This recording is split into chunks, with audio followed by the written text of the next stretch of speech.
Di penginapan mereka berlima seperti kelelahan dan lebih memilih tidur daripada untuk melakukan kegiatan yang tidak jelas. Keesokan harinya saat waktu sudah menunjukkan pukul 8 pagi, mereka segera bersiap-siap untuk keberangkatan. Sebelumnya mereka sarapan di penginapan tersebut yang sudah disiapkan. Walaupun penginapan tersebut hanya menyiapkan makanan yang seadanya tapi cukup untuk mengenyangkan perut mereka berlima, dan saat pagi hari itu juga terlihat orang yang menginap di situ ternyata ramai juga sedang sarapan. "Gimana? Udah siap untuk berpetualang?" tanya Yuda penuh semangat dengan ketengilannya. "Siap," dijawab kompak dengan yang lainnya. "Yuk berangkat," ucap Yuda. Setelah check out, mereka terlebih dahulu menuju ke jalan masuk ke arah hutan. Sebenarnya mereka tidak tahu arah jalannya. Setiap ketemu dengan orang mereka selalu bertanya jalan menuju ke sana. Ternyata cukup jauh dari penginapan tadi. Mereka berlima lebih memilih untuk menumpang kendaraan bak terbuka untuk menuju ke hutan. Selama perjalanan, terlihat sebelah kanan dan kiri sudah terlihat pohon besar yang sudah hampir sampai di hutan.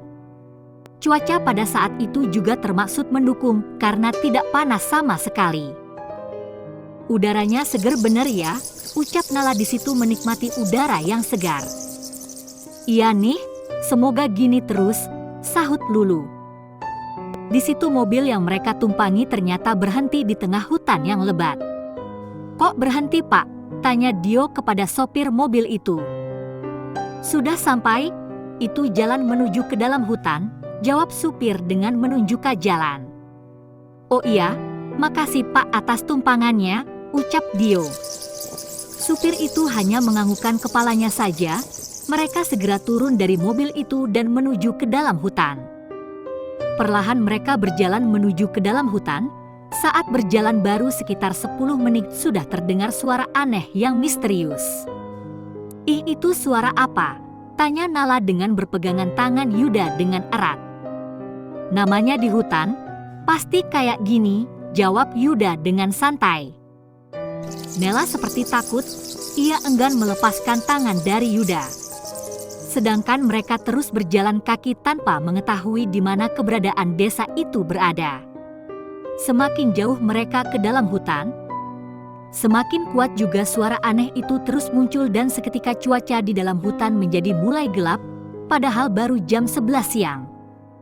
Jalan yang berlumpur dan becek penuh dengan genangan air, semua itu yang harus mereka lewati selama berjalan di hutan.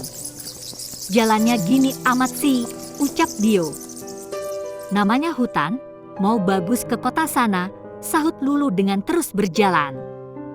"Yi, jawab aja lu ini," seru Dio. "Udah jangan ribut," ucap Alif menyuruh Dio dan Lulu diam. "Takut ya lu, Liv?" ejek Lulu dengan menodongkan jar telunjuk ke arah Alif. "Mana ada gua takut," jawab Alif tegas. "Yud, lu tahu nggak sih jalannya?" tanya Alif. "Gua nggak tahu lah, udah jalan aja terus," sahut Yuda. Suasana di dalam hutan yang dipenuhi pohon besar ditambah lagu suara aneh dan tak jarang tercium bau busuk. Sudah 2 jam lebih mereka berjalan tanpa tujuan ke arah hutan. Sekarang hanya mereka berlima yang ada di dalam hutan tersebut. "Kita istirahat dulu ya," ucap Yuda kepada yang lainnya. "Oke siap," sahut Lulu. "Nah istirahat dulu dong," jawab Alif. Mereka berlima istirahat di dalam hutan yang tidak ada sama sekali sinyal. Mereka hanya berbekal kompas yang dibawa Yuda. Mereka memanfaatkan istirahat untuk makan dan minum yang sudah dipersiapkan sebelumnya saat berangkat. "Gila, nggak ada sinyal di sini," jawab Alif. "Iyalah, percuma lu bawa HP," sahut Dio. "Terus kita kalau minta tolong gimana nanti?" tanya Alif.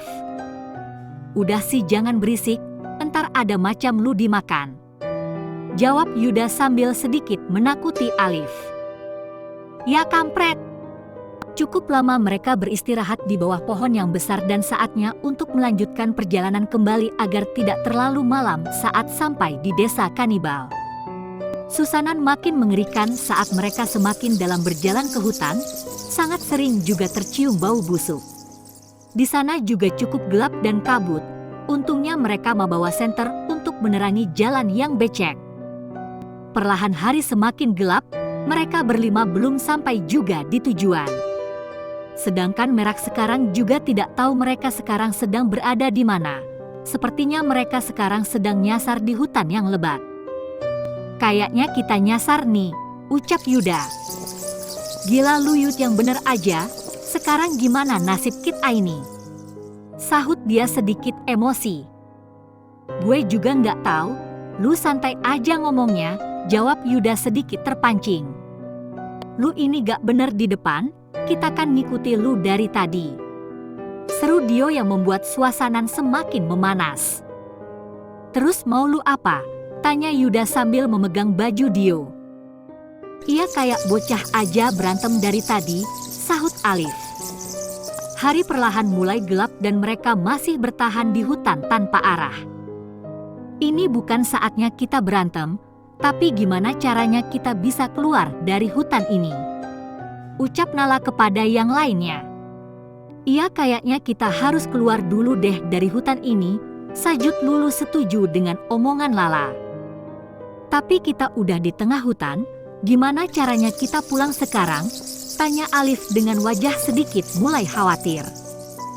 Sedangkan Yuda dan Dio perlahan mulai tenang, Yuda memikirkan bagaimana caranya keluar dari hutan tersebut.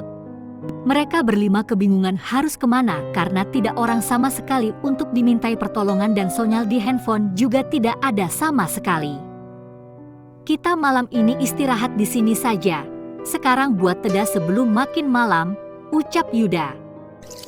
Di situ mereka berlima membuat tenda untuk bermalam di tengah hutan yang lebat dan suasana pada malam hari itu cukup mengerikan karena tidak ada cahaya sama sekali dan sering terdengar suara gonggongan suara anjing yang cukup keras. Mereka hanya mengandalkan cahaya api unggun yang dibuat oleh Alif setelah mereka membuat tenda dan cuaca cukup dingin pada malam hari itu. Yuda, aku takut, ucap Nala pada Yuda yang berada di sampingnya. Kamu nggak usah takut, kan ada aku di sini, jawab Yuda merangkul Nala dengan erat.